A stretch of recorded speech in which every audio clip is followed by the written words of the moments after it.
अब देखो उत्त के बाद क्या है दूसरा संधि रत्व। रत्व संधि में क्या आता है, जैसे कि उत्त में क्या था कि विसर्ग से पहले अ या आ ही होना चाहिए, ठीक है। लेकिन रत्व में क्या होता है, विसर्ग से पहले अ या आ को छोड़ करके कोई स्वर बन, मतलब वहाँ 13 स्वर वर्ण में 2 ही स्वर वर्ण चाहिए था उत्त में, किसके लिए चाहिए था उत्त में। लेकिन रत्व में क्या चाहिए, 13 में इस 2 को माइनस कर देना है, ठीक है, ये -2 हो जाएगा, ठीक है। और चाहिए हमको 11 स्वर वर्ण, ठीक है। अब माइनस पर जोड़ देना, ठीक है। चाहिए हमको 11 स्वर वर्ण, 13 में 11 स्वर वर्ण चाहिए। ये किसके लिए, तो रत्व के लिए। रत्व संधि का परिभाषा होता है विसर्ग से पहले, ठीक है, लिख लो विसर्ग से पहले, ठीक है, अ या आ को छोड़कर, विसर्ग से पहले क्या है, अ या आ को छोड़कर कोई स्वर वर्ण और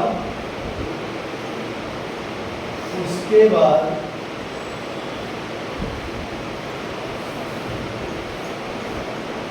किसी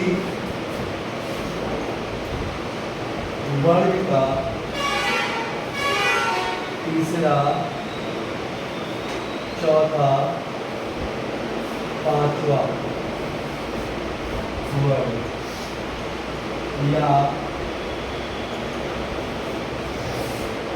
य, र, ल, व, ह या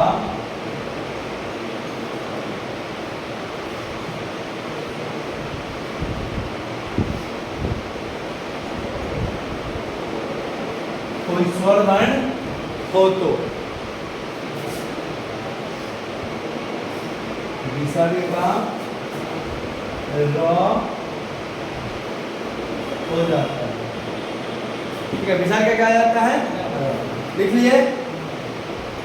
अब देखो विसर्ग से पहले अ या आ को छोड़कर, विसर्ग से पहले अ या आ को छोड़कर कोई स्वर वर्ण, ठीक है। और उसके बाद क्या कर रहा है, किसी वर्ग का तीसरा, चौथा, पांचवा या या कोई स्वर वर्ण, ठीक है। तो विसर्ग का क्या हो जाएगा, र हो जाएगा। विसर्ग का क्या हो जाएगा, र। अब देखो विसर्ग का र कैसे होता है, विवाह जोड़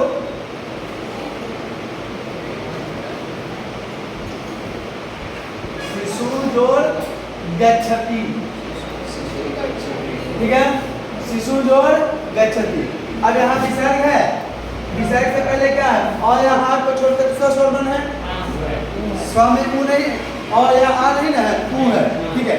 तो विसर्ग का क्या हो जाएगा, र। क्यों र होगा, क्योंकि इससे पहले विसर्ग से पहले अ या आ को छोड़कर दूसरा स्वर वर्ण है, और उसके बाद भी किसी वर्ग का तीसरा, चौथा, पांचवा, तीसरा तीसरा वर्ण है, विसर्ग का क्या हो जाएगा, र। विसर्ग का र हो जाएगा, क्या हो जाएगा यहाँ शु। अब देखो र जो होगा वो पूरा होगा कि आधा होगा, आधा होगा, तो क्या हो जाएगा यहाँ शिशुर, आधा र हो गया, ठीक है। शिशुर गच्छति, क्लियर है, कोई दिक्कत। अब देखो पूरा र कहाँ होगा, पूरा र कहाँ होगा, कोई बताएंगे, जब बाद में कोई स्वर वर्ण, जब बाद में कोई स्वर वर्ण होगा तो पूरा र हो जाएगा, क्लियर है। जैसे देखो मुनि जोड़ अयम, मुनि जोड़ अयम। अब यहाँ क्या है, विसर्ग से पहले अ या आ को छोड़कर दूसरा स्वर वर्ण है, विसर्ग से पहले अ या आ को छोड़कर दूसरा स्वर वर्ण है, और उसके बाद अ स्वर वर्ण है, तो विसर्ग का क्या हो जाएगा, र हो जाएगा, ठीक है। तो मुनि, अब विसर्ग का आधा र जो अ में देके पूरा र बन जाएगा, मुनि र या य, मुनि र या हो गया, तो दिक्कत। अब देखो विसर्ग में यानी कि किसी भी शब्द में र में जिस चीज का मात्रा होगा, ठीक है ना, उसको हम बाद में ही लिखेंगे, ठीक है। जैसे यहाँ अगर उसी क्वेश्चन को फिर से दोहरा दिया जाए, कवि रिच्छति, कवि रिच्छति,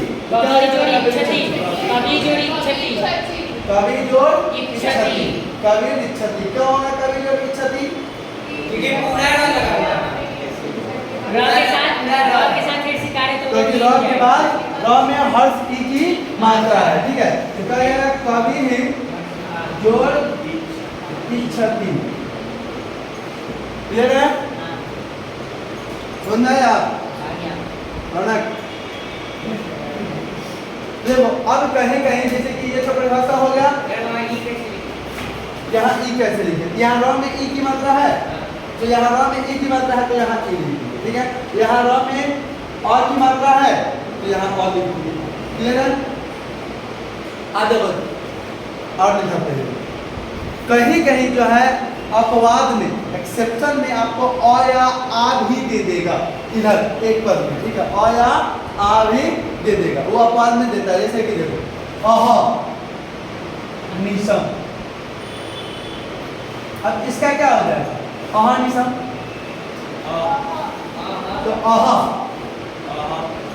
जोड़ निशम, अह जोड़ निशम, ये अपवाद में आता है, ठीक है। ये अपवाद में आता है। क्या सही कैसे है? यहाँ विसर्ग से पहले अ या आ है ना, लेकिन अ या आ को छोड़कर कोई स्वर होना चाहिए परिभाषा के अनुसार ना, इसलिए ये अपवाद में रहता है, ठीक है। अब दूसरा देखो क्या बता रहे थे अभी एग्जाम्पल। भानु रसो, क्या हो जाएगा भानु रसो का संधि? भानु जोड़ असो, भानु जोड़ असो। अब यहाँ देखो भानु जोड़ असो। अब यहाँ विसर्ग है, विसर्ग है, विसर्ग से पहले क्या है? ऊ है, उसके बाद अस्वरवन है तो विसर्ग का क्या हो जाएगा? र हो जाएगा। तो र हलन जोड़ अ मिलकर के पूरा र बन जाएगा तो भानु रसो। क्लियर है? नोट कर लेंगे भानु रसो। कौन सा नहीं समझ आया? भानु रसो देखो क्या है? भानु जोड़, अब यहाँ भानु विसर्ग है भानु में तो विसर्ग से पहले अ या आ को छोड़ करके क्या है? ऊ है, ऊ है, उसके बाद किसी मतलब तीसरा चौथा पांचवा या कोई स्वरवर्ण, स्वरवर्ण है यहाँ अ तो विसर्ग का र होगा, र जोड़ अ मिलेगा पूरा र बन जाएगा भानु रसो। इसका क्या होगा?